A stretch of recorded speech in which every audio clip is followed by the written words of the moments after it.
So, good morning everybody, or good afternoon if you're in the Americas. Is it not the right way around? No, it's the other way around. I got it completely wrong. So, good morning if you're in the Americas, and good afternoon the rest of you who are to the east of me. Okay, the narcissist crooks and crocodiles. Could be.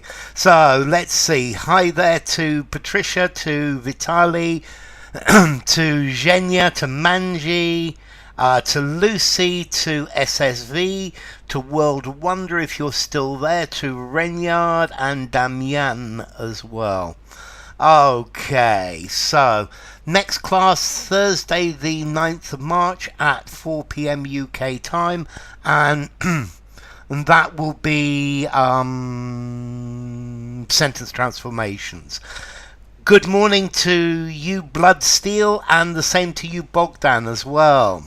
So, let's see. Yes, this is a new article we started about the myth of the evil stepmother. So, let's get right down to it. And let me put the first question here, if it'll take it. Yes, easily. The fictional world is full, prolific, wholesale, rife, with stepmothers who are highly unpleasant or even murderous monsters.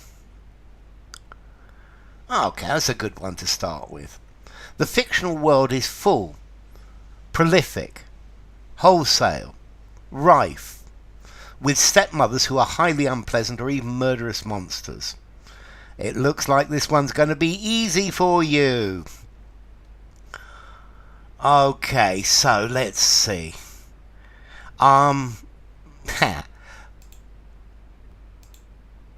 Is prevalent with, yes, is, okay, that's, so, well done, Vitali, SSV, Blood, Bogdan, Lucy, Zhenya, and Rife, is full, Rife, well done, Renyard, is full, it would be full of, is prolific.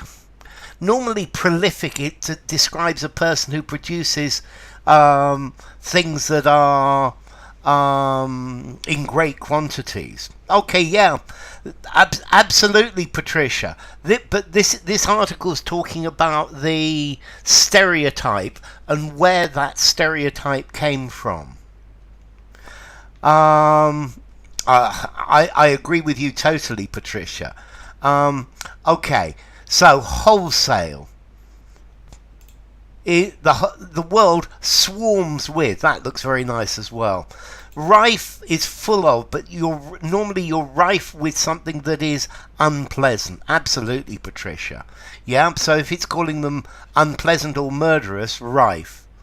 A prolific writer, a wholesale price. Yeah, rife with something bad, rife with problems, rife with crime, rife with drugs. Okay, so here we come again. And, oh, perfect, it fits. Think of Snow White's envy swarming, infested, crawling, ridden stepmother. The witch in Hansel and Gretel who banishes, deports, expels, boycotts her stepchildren to the woods. Teeming with, alive with, definitely. Good from Vitali, good from Lucy. Okay, so we're starting to get answers. Think of Snow White's envy swarming, infested, crawling, ridden stepmother, who the witch in Hansel and Gretel, who banishes, deports, expels, boycotts her stepchildren to the woods. Okay, so let's start. We've got envy ridden from Blood, from Vitali, from SSV, from Lucia. To be replete with, yes, absolutely, great word. Blood says banishes for the second. Manji goes for envy ridden, so does Bogdan. And the witch banishes for Vitali, envy ridden for Renyard, banishes for Manji, ridden banishes for Zhenya, expels to the to the woods for rain yard. Okay, Patricia goes for ridden, MB ridden. Lucy goes for banishes, and so does Bogdan, and so does Patricia. Okay, Cinderella's stepmother and stepsisters, very definitely. Yeah, it's the whole family. Okay, so swarming with, normally swarming with, full of, would have worked very well for the previous one. Infested with. Yeah. Okay, so you're infested with is full of, infested with insects. Crawling with insects. Crawling as well, full of, but ridden, full of, debt ridden, problem ridden. We very often use ridden to talk about something that's full of a particular problem. This area is crime ridden, envy ridden. Ridden is like is when something has a lot of woodworm inside it, when something is completely full of, yeah? I think swarming with people, infested by people, crawling with people, but ridden talks about something hiding everywhere, so yes. Okay, let's see. Blood says you expel someone from somewhere who expels her stepchildren from the house, who exiles her stepchildren to the woods. I guess it would work. So casts out, turns out, yeah. To banish, definitely. To banish is to send away. This is the idea of to ban. You banish. In the old days, you were banished from your country and not allowed back. To deport, this I think is something much more modern. You go to a country without a visa, or you get in as an illegal immigrant and they deport you. To expel, I think you normally get expelled from class. Yeah, you could get expelled from school. I guess if you are expelled from a country, they deport you. Yeah, to expel is to throw out, but of a place. Yeah, and to boycott is not to do business with.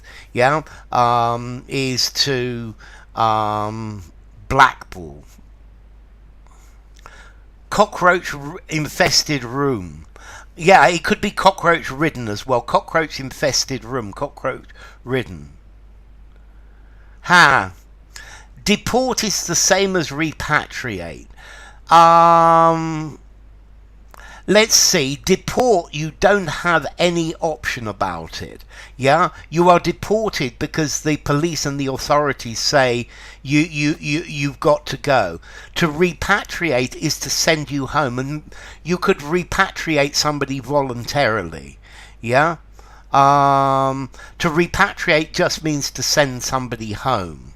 To deport means to that they must go home. I think the difference SSV between deport and repatriate is deport is not voluntary.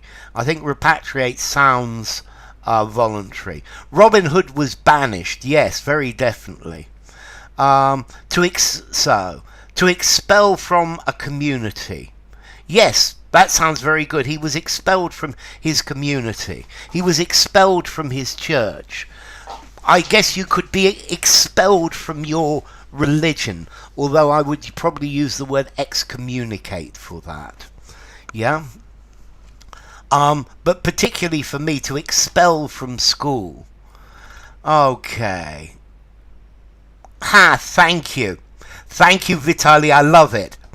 Deport means to expatriate. Yeah. To take out of the country where that person is in, whereas repatriate is to send them back to a country. That's very nice. I like that. Okay, I need to put this back in here. This in here so everyone can read it. It's probably too long. No, 183, it's perfect. So, no, that's not the right one. I've done that. Voracious. Ha! We've got answers already. Let me try this again. Okay.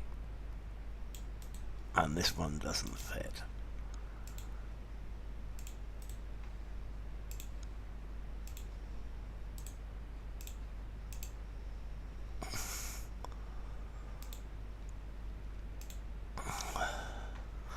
Okay, so both belong to a class of evil women with avid, voracious, grasping appetites for human fare, sometimes even for the meat, flesh, and blood, or the liver and heart of their own relatives, wrote Maria Tatar, a professor at Harvard. Okay. So let's see. We've got voracious for SSV and Genia and Vitali. And Genia also goes for flesh. Bloodsteel says with avid appetites. Flesh and blood for SSV.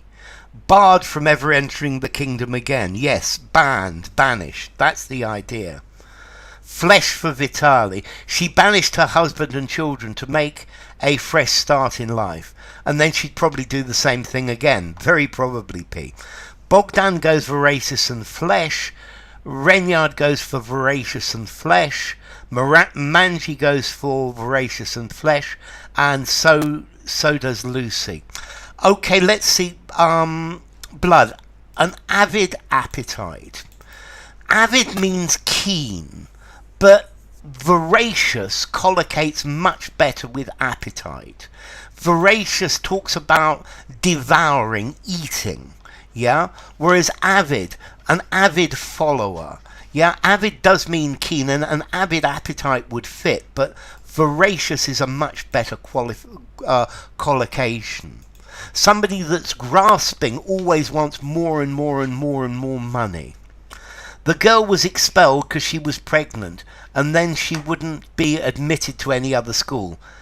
Expelled. An avid reader, yes. Yes, avid reader, very definitely is a common collocation. An avid supporter of a football team. Voracious goes with appetite, very definitely. An avid fisherman, definitely Renyard. Avid, having or showing great interest for something. An avid football fan, I love it. Okay, and then, so, this person is voracious. A voracious appetite. And, okay, flesh. Flesh and blood. Yeah, definitely. I think meat is a more general context. Meat can have flesh and fat, yeah, but the flesh is the bit that you eat, yeah, and for the flesh and blood collocates very nicely as well. Okay, let's try the next one.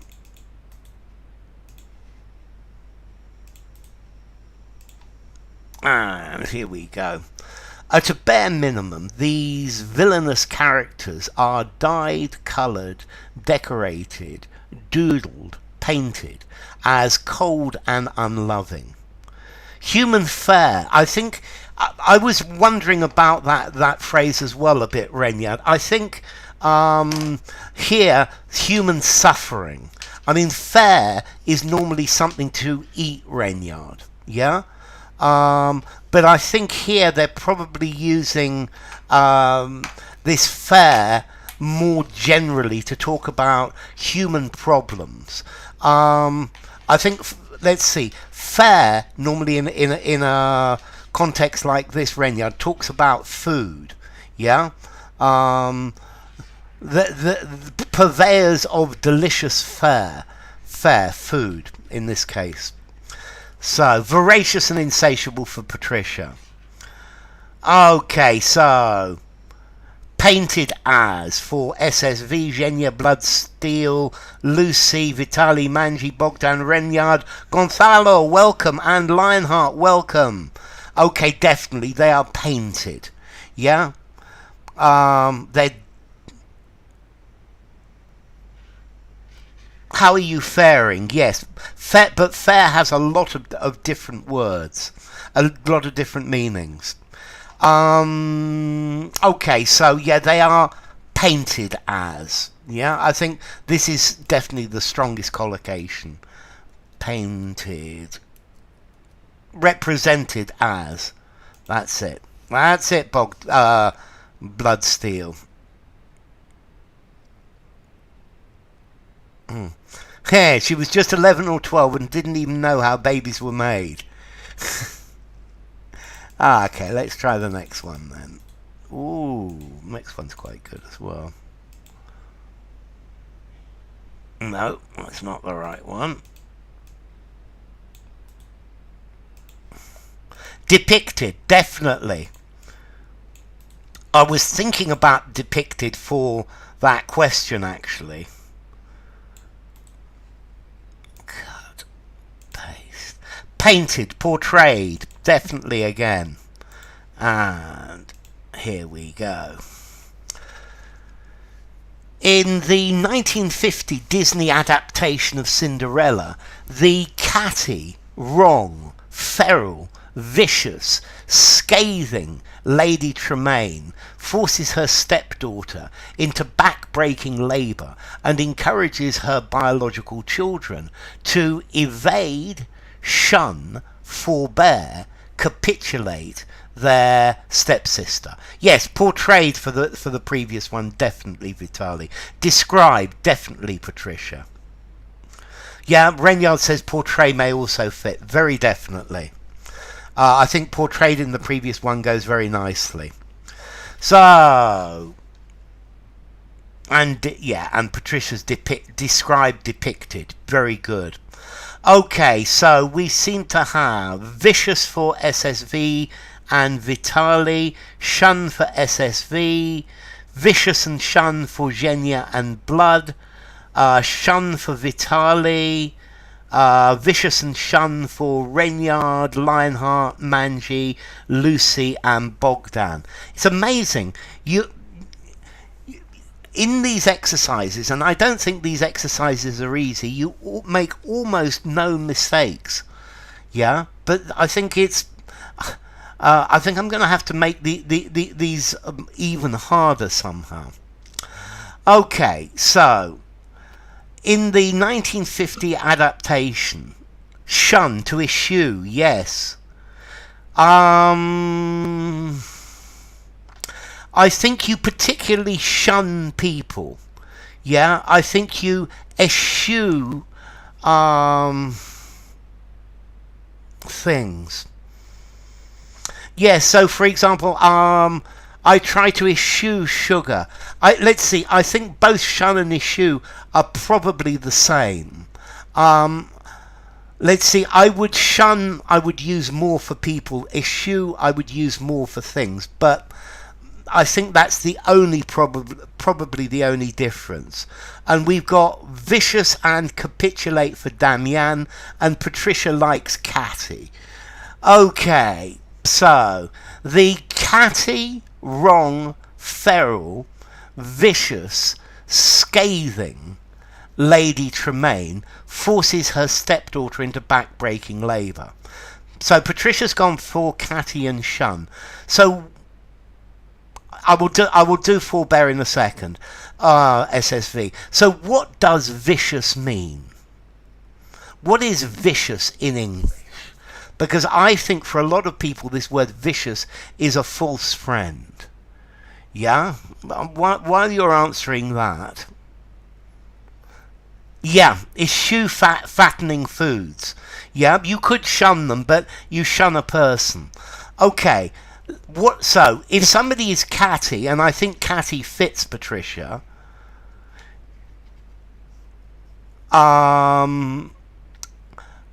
catty just means rude and always making unpleasant comments. Wrong doesn't fit. Feral is talking about a wild animal. Shun negative people and they chew tobacco. Yes, or betel nut. That's it, Manji. Somebody who's vicious is somebody who wants to hurt, somebody who's aggressively hurting. Ferocious. That's it, Vitali. I like ferocious. Vicious is someone who is cruel. Vicious and ferocious. Okay. Unrelenting means never stops. Somebody who is always going on and on. So catty is rude, scathing is insults a lot. Feral is a tame animal that has gone wild. It's definitely vicious for this one. Vicious, malicious, full of evil. Not necessarily vice, though. If somebody is vicious, they want to hurt. A vicious kick, a vicious punch. Yeah? A vicious dog. Yeah? I'm not so sure about that full of evil and vice. If you are vicious, it's something that is trying to hurt at the maximum. And I think I like Vitali's use of ferocious best. A vicious storm. That's it, Lucy. Actively making the choice to hurt. Yeah? You are actively trying to hurt. It doesn't say why. It doesn't say if this is good or evil. Yeah? It just says it's aggressive, it's ferocious, and it wants to hurt. Okay, so to forbear is to put up with something. Is to not make to not comment about something that is wrong. To put up with, to stand. Normally vicious people are also callous and ruthless. Good. Vicious, scathing, virulent attacks. Good. So, to forbear is to put up with something. To allow something, not to complain loudly about something, even though it's not right. Yeah? So,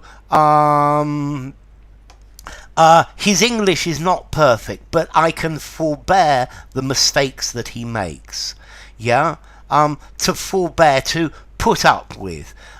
He can be a little bit rude, but he doesn't mean it, and I can forbear his rudeness. Yeah, so to forbear is to stand. To shun is to turn your back on. Yeah, is to avoid. That's it, Damian. To forbear, to be extremely tolerant. I like it. If you shun something, you avoid it. You turn your back on it. Yeah, as I said before, shun people, eschew things. To evade is to try and avoid. And to capitulate. To capitulate is to surrender. Okay, capitulate, surrender. Okay, so with this Renyard, be careful with this vicious psychopath. Because maybe he enjoys it, but you could be very vicious and not necessarily enjoy it. Yeah? But vicious says wanting to hurt. To capitulate to, to succumb to. So, the answer here is to shun their stepsister. Shun mainstream values. That's very good, Bogdan, because I think you could eschew mainstream values as well. I like that a lot. Okay, let's come to the next one then. And 228.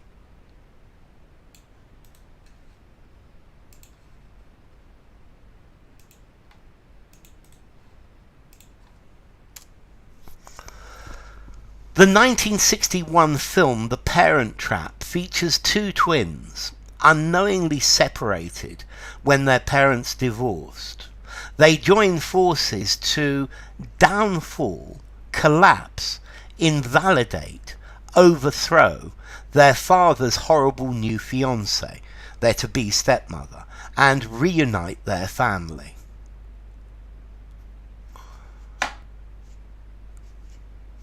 So notice vicious just says aggressive. It may be sadistic, but it doesn't have to be. Vicious doesn't say that it's sadistic. Vicious says it just wants to hurt. Okay, so we've got some answers. I love it. The 1961 film The Parent Trap features two twins unknowingly separated when their parents divorced. They join forces to downfall, collapse, invalidate, overthrow their father's horrible new fiancée and reunite their family.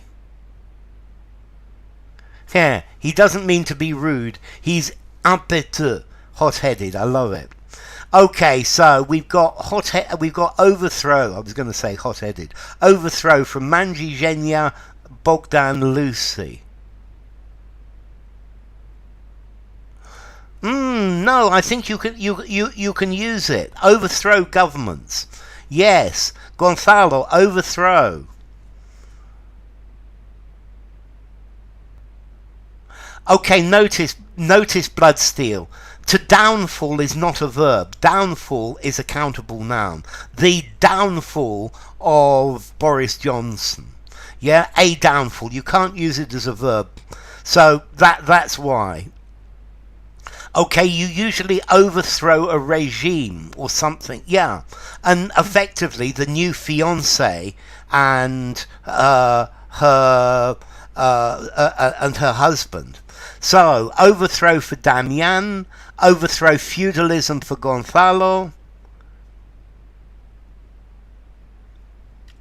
If you're vicious, you don't know what you're doing. Maybe, Patricia. It doesn't say you do, and it doesn't say you don't. Vicious just says aggressive, wanting to hurt, yeah, as painful as possible, yeah. But it doesn't actually talk. It doesn't talk about the person's character. It talks about the action.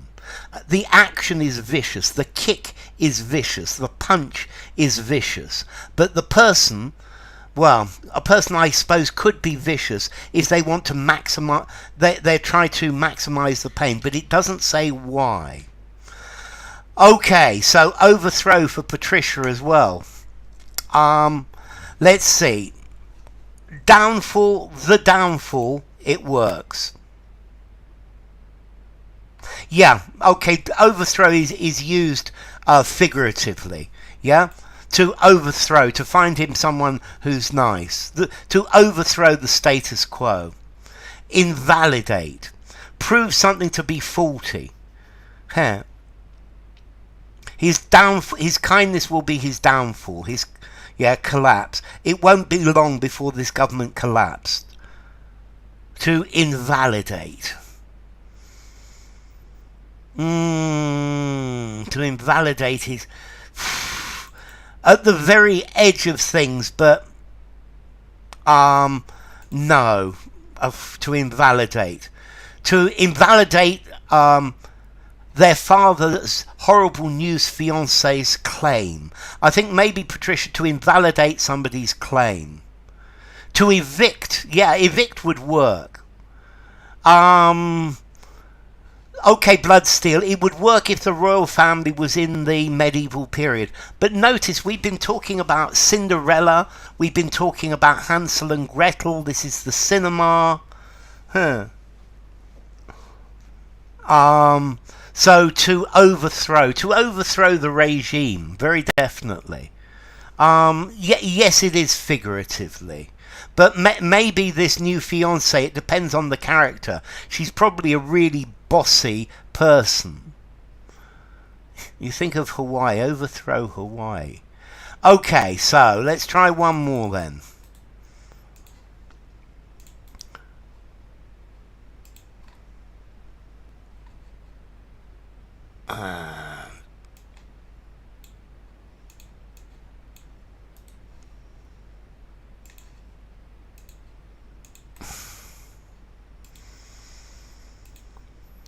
And the comedy horror Wicked Stepmother, which first showed in 1989, the character brought, carried, produced, played by Bette Davis, is not only a stepmother but also a literal and figurative witch. Invalidate means to vitiate. Oh, I love vitiate. Vitiate's a great word. To make void. Yeah? So, they cut the corner off my passport, which invalidated it. Okay, so this one looks like it's going to be very clearly. Portrayed would fit very nicely here. So, an actor. So let's see. We've got played for SSV, for Lucy, for Zhenya, for Blood, for Gonzalo, for Vitali, for Bogdan, Renyard, and Manji. Okay, so yes, an actor, Bette Davis, plays a role. Yeah, you play a character, you portray a character. Beauty and talent, very definitely, and this is at the end of her career. Yeah, played for Lionheart as well, definitely. So to play a role, played. Okay, ladies and gentlemen, I'm going to have to stop there. Let's see. Next.